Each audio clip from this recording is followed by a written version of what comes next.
Hi everyone. Today we are discussing about bioavailability. Bioavailability is defined as the fraction of an administered dose of unchanged medicine that reaches the bloodstream and also called as systemic circulation. For example, when giving an injection directly into the bloodstream, that is an intravenous injection, that is also called as IV. The bioavailability is defined as 100%. If you see the figure, the percentage of active substance in the body or bioavailability after direct injection into the bloodstream studied over a period of 15 hours. The area under curve is shaded. Tmax is the time where the highest concentration of the medicine is found in the blood. Cmax is the maximum concentration of the medicine found in the blood. Here, Cmax means peak plasma drug concentration. Maximum concentration of the drug obtained after the administration of a single dose of the drug. It is expressed in terms of microgram per ml. Tmax means time of peak plasma concentration.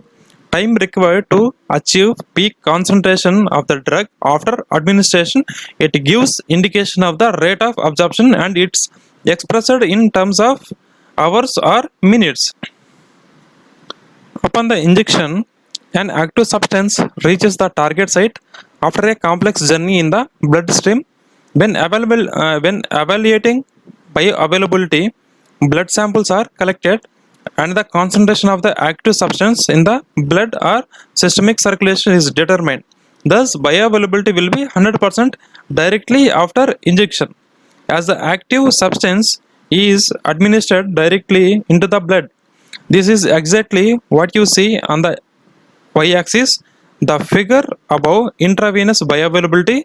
So if 75 milligram of active substance is injected into the bloodstream, then 100% corresponds to 75 mg active substance. When the active substance circulates the via bloodstream, a fraction of the active substance will be metabolized or excreted, and consequently, the concentration of the active substance in the body will decrease over time.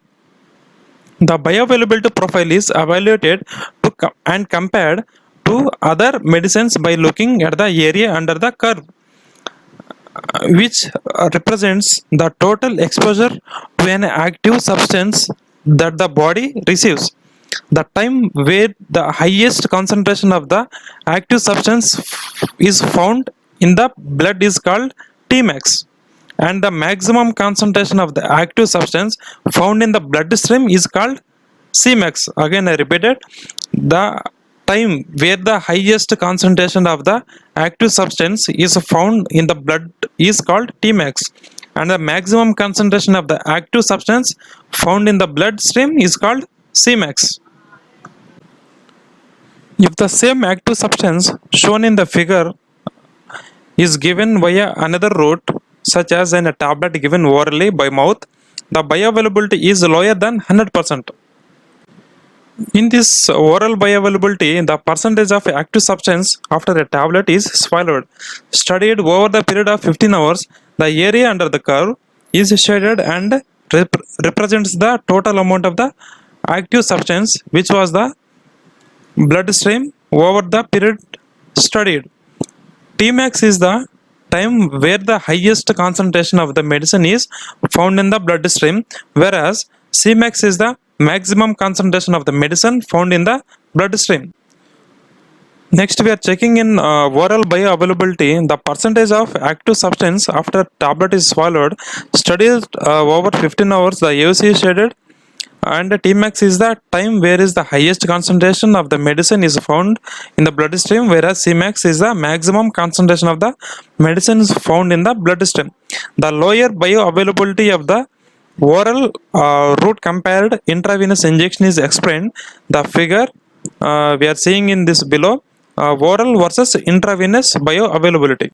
If we compared oral versus intravenous bioavailability, comparing the bioavailability of active pharmaceutical ingredient administered orally and intravenously, and API is said to be biological available when it enters into the bloodstream. After a tablet or capsule is swallowed, it reaches the stomach within a minute or 2 minutes. In the stomach, the tablet or capsule is dissolved and some of the active substance is absorbed into the bloodstream. The components are transported to the small intestine where absorption is completed. Absorption from the gastrointestinal system can vary gently. Lower bioavailability can be the result of a poor or no absorption from the stomach and the intestines. So this step is an important uh, one that can influence availability. When the active substance is absorbed, it reaches the hepatic portal vein first and transported to the liver. This is the first time the active substance is metabolized in the liver, referred to as the first pass metabolism. Some some active substances are metabolized to a larger extent than other during this first time metabolism, and the non-metabolized part of the active substances normally less than 100% will reach the systemic circulation via the hepatic vein. The amount that actually reaches systemic circulation is referred to the absolute availability. Absolute availability compares the bioavailability of the API in the systemic circulation following non-intravenous administration with the bioavailability of the same medicine following the intravenous administration. It is percentage of the API absorbed through non-intravenous administration compared with the corresponding same medicine administered intravenously. Bioavailability is affected by a number of other factors. The main objectives of the bioavailability studies is during primary stages of development of suitable dosage forms of new drug entity and determination of influences of excipients, patient-related factors and possible interaction with other drugs and the efficiency of absorption and development of a new formulations of existing drugs. In next class, we will discuss about the purpose of bioavailability, factors affecting bioavailability, and measurements of bioavailability, and the reasons for poor bioavailability, and approaches to enhance the bioavailability, and methods of enhancement of bioavailability. Thank you so much.